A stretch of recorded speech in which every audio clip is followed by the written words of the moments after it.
Welcome to the Blue Cafe. We offer stories of infidelity, betrayal, and redemption. Please like and subscribe. Cheers.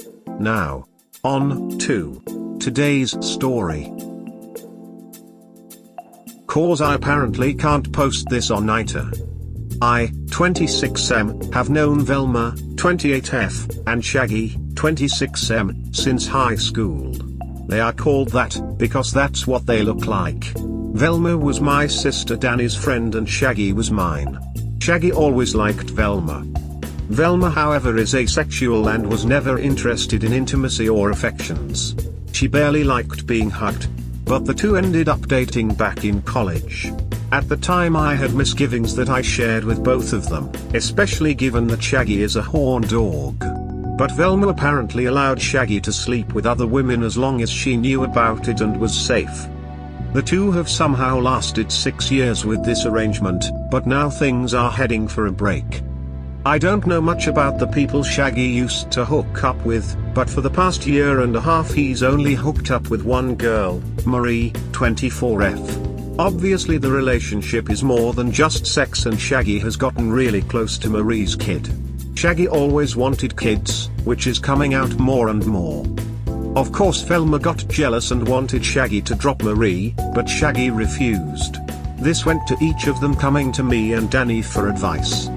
Initially I reiterated my first bit of advice. I don't know much about asexuality and all that, but my unbiased opinion was to ask if they were happy with the arrangement. Neither were. I think Velma offered to have sex more often and try to be more intimate with Shaggy, but Shaggy confided that it's unpleasant cause he knows she absolutely has no interest in it. Doesn't enjoy it at all. So here's where I may be the asshole. I stood up and told Shaggy that if he ain't happy, he need to move on. I told Velma that they gave it a good 6 years, and they should appreciate that, but if neither of them are happy they should split. If Shaggy can't give Marie up then it's wrong to keep Velma on the horn knowing how she feels about it. Danny and Velma were pissed at me at first, but that's okay, I thought they'd get over it.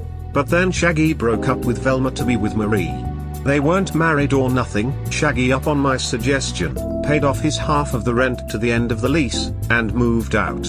He wants to have children.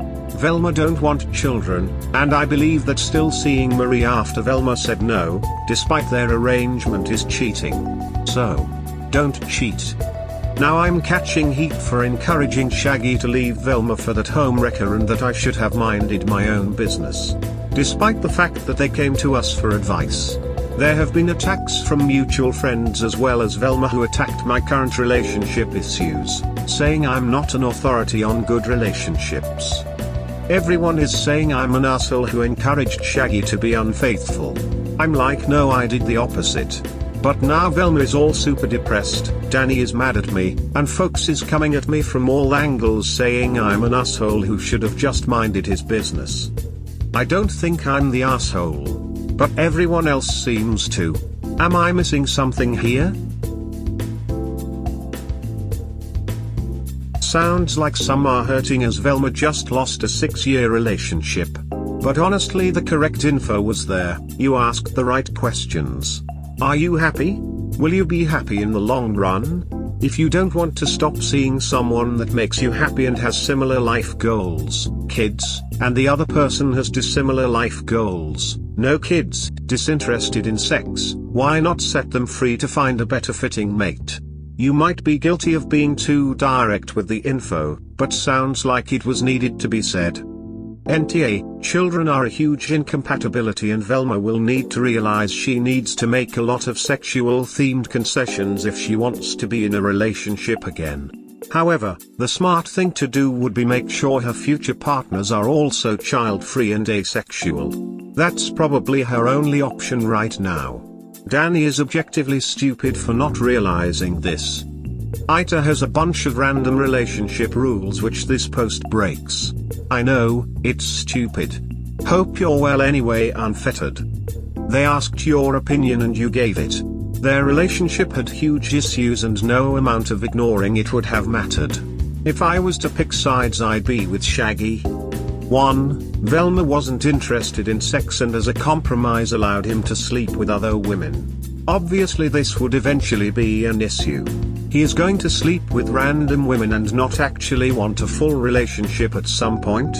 It was a ticking time bomb. 2. She offered sex but it wasn't because she wanted both a physical and emotional relationship. It was so he wouldn't stray as often. But since it wasn't enjoyable for either, that was a problem. 3. When Shaggy started developing feelings, Velma wanted the relationship ended. Understandable, but the signs were there. Sooner or later they were going to catch feelings. 4. My unbiased opinion was to ask if they were happy with the arrangement. Neither were. If neither is happy, what are you supposed to say as a friend? Continue being unhappy with each other? If you are a friend, you can't give them the advice you wouldn't give a friend. 5. He wants to have children. Velma don't want children. Again, how do you square this with good advice? He wants to have sex and she doesn't. He wants kids and she doesn't. These are lines in the sand. Though I will push back on something I disagree with.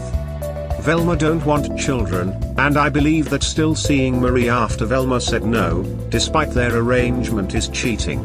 So, don't cheat. The arrangement was made so he could have sex. She doesn't get to say he can't enjoy it or care for Marie. This is fully on Velma. And yes, I get this is emotional cheating, but Velma would have to be incredibly naive to think that guys don't have feelings when having sex just like women. You don't close the barn door after the horse runs away. It became your business when they brought you into the situation. Also, you gave pretty much the same answer I would have given. A healthy sex life is quite important to most relationships. However, the disagreement about children is probably the real deal breaker. This gives further insight into your day 77 post. I would just keep telling them the couple came to you, and you even warned them years ago, but once again, no one listened to you. This also reeks of them blaming you since your sister's friend is the one that was left behind, while your friend someone with similar life goals. You cannot win in these situations. You told the truth, not what they wanted to hear. And your situation has nothing to do with this. Online journal day 89, a house is not a home. So, I haven't updated in a while. Things have been interesting. I'm back home first and foremost. As I said I would. I brought my puppy with me. Let's start with the first thing. My cousins were not very happy with me leaving. Paris didn't want to let me go and London cried. My last night there we all had cauliflower crust pizza and watched movies. I've got a lot of fussing to do about the Mortal Kombat movie. Paris took me aside and told me she would really miss me and that she would not lose touch. She hugged me and gave me a little bracelet she'd bought me. London got me something too. Brianna, my baby girl, was the hardest to let go, but handled it the best. She jumped up on me and hugged me and promised she'd come down to visit sometime. I miss her sweet smile. I didn't leave on good terms with Danny, cause I encouraged my friend Shaggy to break up with her asexual friend Velma. I'd get into that shit, but I already wrote a post about that. Amy and I are working on it. Things are going well, but I find myself a little more agitated by little things she does. I've spoken about it with the therapist and we did do a couple of sessions of couples therapy, but we haven't established anything back home. Mail has piled up, but other Doug has been cutting my lawn. I had a long talk with Clarissa who apologized for being a bitch. She's in therapy. The two sisters are talking too, but it seems pretty icy between them. I don't know how that one is gonna mend itself. Mimi and Buff Doug came by. Buff Doug took me aside and apologized again for the part he played and asked if everything was okay. I had to feign like I didn't know just about everything about him and shit, cause I still have access to his shit, but we haven't really been actively monitoring it. Not like we have with Amy's stuff. I told him it's cool. He's cool, and thanked him for keeping in 100. He told me that I'm a bigger man than him. He'd have flown off the handle. I said, I might have, but I prefer to get it right the first time if I can. Mimi and I had an awkward conversation where I thanked her for trying to encourage Amy to tell me the truth.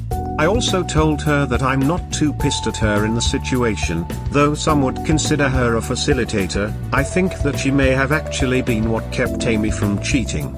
I told her that I don't know and I can fully forgive anyone, but I'm cool, which I am.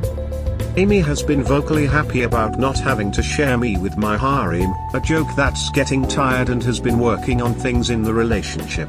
I'm just more aware of things that bother me and we're trying to work through it. The frustrating thing is working on myself. I ask her what I should change or what I need to do better. There is nothing but crickets. I try to press and she says stuff like she's fine, or that I'm doing well, but this didn't happen for nothing. But she's all non-committal about my own flaws and faults, and even said some shit like she doesn't feel she has the right to complain. I told her I can fix what I don't know about. It's awkward as shit being back home and I wish I had more to say. I just don't. You can't force her to ask out your flaws at the moment. She won't cooperate. Give it time. Do you really think having Mimi around is a good idea for you and Amy? She doesn't sound like a great influence at all. This whole mess was her doing. This whole mess was not Mimi's doing. This whole mess was Amy's doing. Amy approached Mimi. Amy wanted to do this, which I personally believe was Amy's way of venturing out before graduating to cheating. Mimi did not coerce her friend into anything. Yeah, she facilitated, but given what I know and have been able to find out from private correspondences, Mimi without a doubt is not to blame for this shit, and her being there is probably the only reason that Amy hadn't ducked some other guy to get her validation. Fair points. She nearly blew up your marriage and right now is walking on eggshells. It's going to be a while before she gains confidence in herself and your relationship in saying what amounts to criticism about you, the person she wronged most. She'll get there, but typical waywards worthy of our give up their own agency for 6 months to a year. If you're looking for things to fix to prevent future occurrences, this was all on her. I kind of blame women for the state of men right now. It's not intentional. It's not on purpose. But women create the shitty men they always complain about. Men do what works. Men follow trends that find success. They imitate and emulate behaviors that end in rewards and prizes. It is how they are wired. Now men start forming who they're going to be for the rest of their lives very early. There are quite a few men who find themselves in college and grow. No doubt. Or maybe work on themselves after the early 20s. But, in general, the foundation of men are being laid out in their late teens and are affirmed in their early 20s. So during these most crucial of years, what do women want? Women want excitement. They want material. They want confidence, interest, and of course good looks. I'm sorry, but women are a lot shallower than men in this regard. I'll explain why I think that in a little bit, but let's talk about this for a moment. During the years where a man is aligning who he is and what he wants out of the world, who the hell are women dating? When a woman cheats on a good man, who the duck is she ducking? When a woman is in a bad relationship, but won't leave it, who is she with? It's not that there are no good men in the world. It's that your ass isn't attracted to them. And that good men dwindle because traditionally when they are at their most emotionally weak and vulnerable, you teach them how you want to be treated. You can't date douchebags and assholes, who, let's face it, everyone knew he was a douchebag. Folks told you who he was. Women date dudes that they met cheating on their girl and be like, oh, well he'd never do that to me and shit. You date these narcissistic assholes. These duckers with no jobs, no futures, no respect for you. Why? Well, because you're attracted to them, of course. And that's the cusp of this. It's not just their looks. It's attitude. It's the flippant way they treat your feelings. Because they're displaying something to you that gives them value, and even when they mistreat you, you bank on that value you thought you saw. You do it over and over. And what you expect is men to listen to the version of you after you got tired of dealing with those kinds of men and want something real, and not the nubile young version of you who hadn't ducked a bunch of dudes, got jaded from being mistreated, or had kids. You know. The version of you they wanted. Sure, you're older and wiser now. But you're also kind of used goods. What does this man have to do to get the new out-of-the-box version of you? Be a good guy, with a good job, who will treat you nicely. Depends on the job and the wealth. That value would have to eclipse what younger you or unused you was looking for. Cause to be honest, that's what men wanted. And 9 times out of 10 the value of stability and all that isn't very high to unused women. They confidently think they can build that with any man, so it's not as big an issue to them. So, young, old, poor, well off. Men see this. They see the actions, behavior, and attitude that women are rewarding, and like anyone else who wants to have those things, they imitate and emulate to try to recreate the results. Men are assholes because that shit is working for them. Women is finding that attractive. Women is rewarding that behavior. Those who are not that way are seeing those successes and asking if they should be that way. And to be perfectly honest, after you've been used up, you get the wisdom to want to get a guy with more intrinsic value, but his options are better now. Why would he want your ass and not a younger, less jaded, less argumentative, more forgiving version? Women created this dynamic. They nurture it. They continue it. Any man that doesn't fit the bill right away, lives a few years on the outside before through self-actualization or success that come by their own type of confidence. Which, women will respond to, but by that time they're realized they deserve better, and they do. I like to use this analogy for why most men don't change. If a dog bites you and you give it a treat, why would it stop biting you? What is the rationale there? Same with men who mistreat you. You can cry. You can tell them they've hurt you. You can appeal to their love for you. But if you reward them regardless, what is their incentive to stop? Meanwhile, you're getting used up mind, body and soul. By the time you realize what you want or think you deserve, you're not the product you were originally, but you still wanna sell it at a high price. And the men who can afford you can also afford the younger, less jaded models, without kids and baggage. Then women go on about nice guys. Like that's even a real thing. Like no. Let's not even start down the dumbass rabbit hole.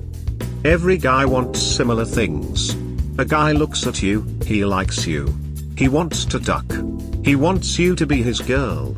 He wants you to top him off in the parking lot. Good guy, bad guy, sensitive or asshole.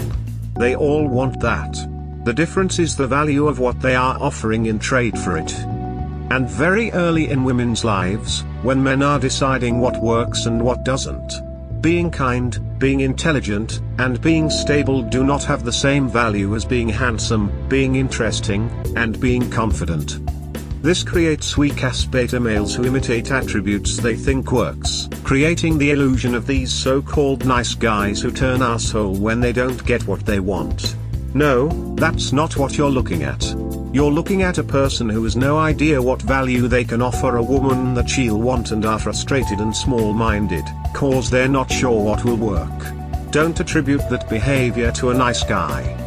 It's like saying everyone who operates an ice cream truck is a predator because predators use the guys to get closer to their targets. That's really all that shit is. A mask. But women create this climate themselves. And here is why. Women can't deal with rejection. Not really, not like a man. Women are quick to talk shit and decry men for any weakness. But the truth is, this ain't the caveman days. A man doesn't bash you over the head, drag you home and say, "You my woman now," and you just live with that shit. No. No relationship exists unless a woman says so. You choose every man, they don't choose you. Period. You got all the power in the inception of a relationship. That man is nothing until you say so. Women's problem is they have a lot of power that they do not wield well. No man has any power over you that you didn't grant him. True facts. That man can't do shit, tell you shit, make you feel shit, without the power you grant him. He's only a king if you give him a crown. He's only a master if you submit. You control the dynamic. And often you don't wield that power responsibly and you're upset with the results. I think the best way to fix relationship issues is to give that power completely over to women. Let's switch this dynamic.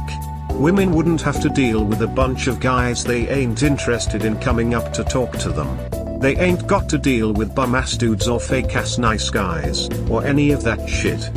You like a guy. You approach him. Hey, I like you, want to go out sometime. Go from there. It's simple, it's easy, it's possible. Men, sit back and work on your value. Let women decipher the difference between what looks and seems attractive, versus what is.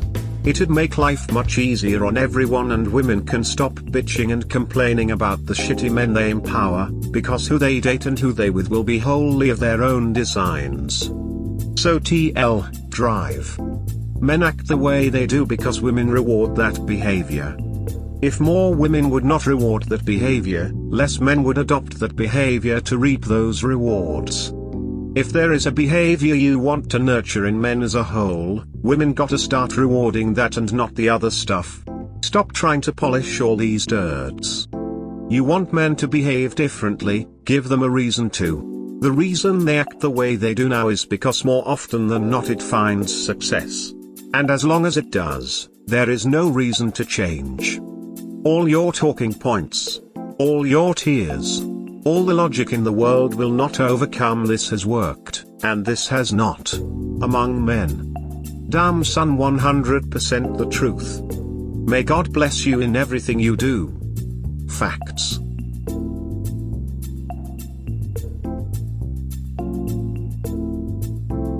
We hope you have enjoyed today's episode. Please comment, like and subscribe. Cheers. Have a wonderful day or night. Wherever you are.